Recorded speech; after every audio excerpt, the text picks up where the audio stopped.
What's up guys, Mike here, the Detroit Borg, and after the Surface Studio, the Surface Book, the Surface Pro, we finally get the Surface Laptop. I think this is a product many of us have been waiting for ever since Microsoft got into the premium hardware business. They did not disappoint with the Surface Laptop. It's an incredible piece of design and hardware, and we're going to take a really close look at it. So all Surface laptops do get dual-core 7th generation Skylake CPUs, but to start we get a Core i5.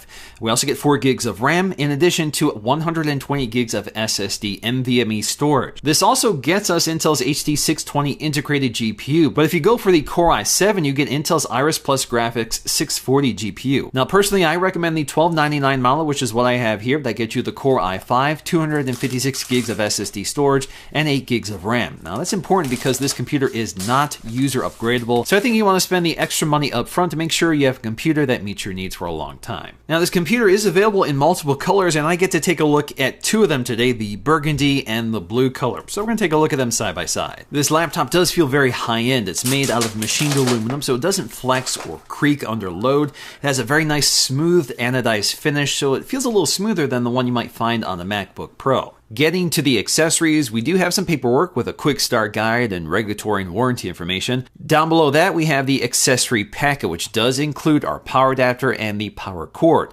Now, the power adapter here is kind of unique. It does include a USB Type-A connector for connecting other accessories to the charger, which is handy.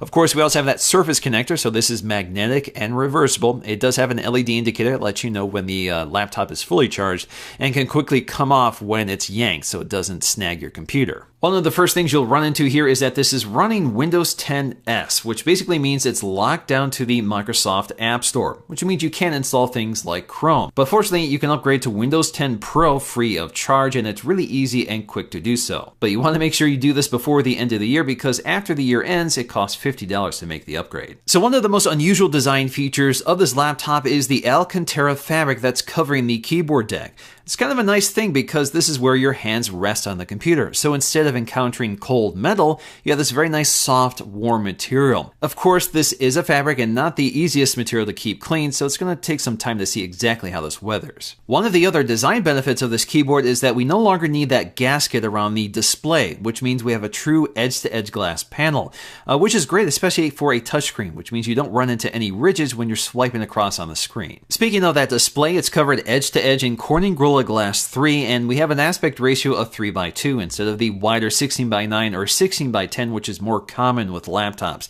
This gives you a lot more vertical screen real estate and more screen real estate overall for the size of the laptop. Personally, I'm a big fan of it, but if you watch a lot of the video, of course, you're going to have to get used to black bars at the top and bottom. We have a resolution of 2256 by 1504 that's good for 201 pixels per inch, so it's a really nice sharp display. It is a full touchscreen display that does work with the Surface Pen, but you have limited range of motion with the laptop hinge, so you can't really lay the display flat, which is what you really need to do in order to make use of a Surface Pen anyway. Overall, this is a very nice looking IPS panel, so we have those deep blacks, bright vivid colors, and overall it's a nice bright display with even backlighting so you won't find hot spots, and very minimal edge leaking. The only thing I would like to see improved here is the anti-reflective coating, because there is quite a bit of glare on this display. If you look at the top edge of the display, you'll see a lot going on here. So we have a set of dual microphones, which works with Cortana's voice recognition, in addition to an ambient light sensor. We also have a front-facing 720p camera, which is excellent. And we have a set of dual microphones for excellent audio pickup as well. But we also have Windows Hello built into this laptop, meaning that it actually uses an infrared light and a camera to scan your face to quickly unlock the computer, and it works extremely reliably. No matter the lighting conditions, the distance, the angle of the camera, it seems to work every time. When it comes to keyboards, this is an area that Microsoft has a lot of expertise, and they're really good at it, and that's no exception here. I'm really impressed overall despite the shallowness of the keyboard mechanism. The keyboard is very responsive, has a nice solid click, and the keys themselves are very stable, so everything feels very responsive and accurate. I think the trackpad is just about the right size, so when you lay your hands on the keyboard, it doesn't cover it up. This is a glass trackpad, so it has a very smooth surface on it so you can track accurately across it.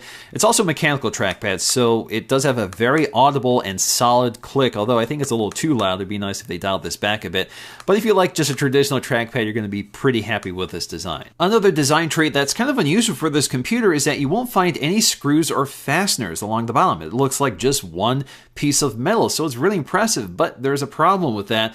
And that's because you can't crack into this computer without destroying the Alcantara surrounding the top of the keyboard. That basically has to be peeled off, and that is a very difficult process, which basically makes this computer unserviceable, but at least it looks nice. Now, just behind the hinge, you'll find lots of ventilation to keep this computer cool, and the fans are fairly silent, even under load. So when it comes to the ports, it's pretty basic here. We get one USB Type-A connector, which is USB 3. We get a mini display port for connecting an external monitor, and we get a headphone jack. Also right next to that is one of the antenna strips. This allows the antennas like Wi-Fi and Bluetooth to work through the metal chassis. And also, if you look closely here, the components of the ports themselves are also color matched to the computer, which I think is a really cool detail. If you look at the right edge, you'll find another antenna strip in addition to the Surface connector. Again, this allows you to recharge the computer, but this is also a data point for connecting other accessories like the Surface dock, which gives you a few more I/O options. Speaker quality is outstanding on this laptop. We have speakers behind the keyboard, and they're calling these Omnisonic speakers, and they're tuned by Dolby Audio Premium. They're one of the better sounding laptop speaker systems I've ever heard, so let's go and take a quick sample of it. What's up guys, Mike here, the Detroit Borg, and today we're taking a look at the Surface Studio from Microsoft. This is their very first all-in-one desktop computer. In terms of our benchmark performance, pretty solid mid-range performance overall, so if we take a look at our Geekbench scores, it looks like our Core i5 is clocked at about 2.7 gigahertz. That delivers a single core score just above 3700 and a multi-core score of around 7400. In terms of graphics, if we look at our OpenCL score, it's just north of 19,000, which is also pretty solid. But if you look at our Cinebench scores, the OpenGL score is just shy of 40 frames per second. That's actually a bit better than I expected. The CPU score is okay at around 320. So clearly, this is not the configuration you want to get for gaming. If you're more interested in gaming, take a look at the Core i7, which gets you dedicated graphics. That should double the OpenGL score to about 60 frames per second. In terms of battery life, we have a 45.2 watt-hour battery, which is fairly small for a screen of this size, but that should deliver about 14.5 hours of video watching, according to Microsoft.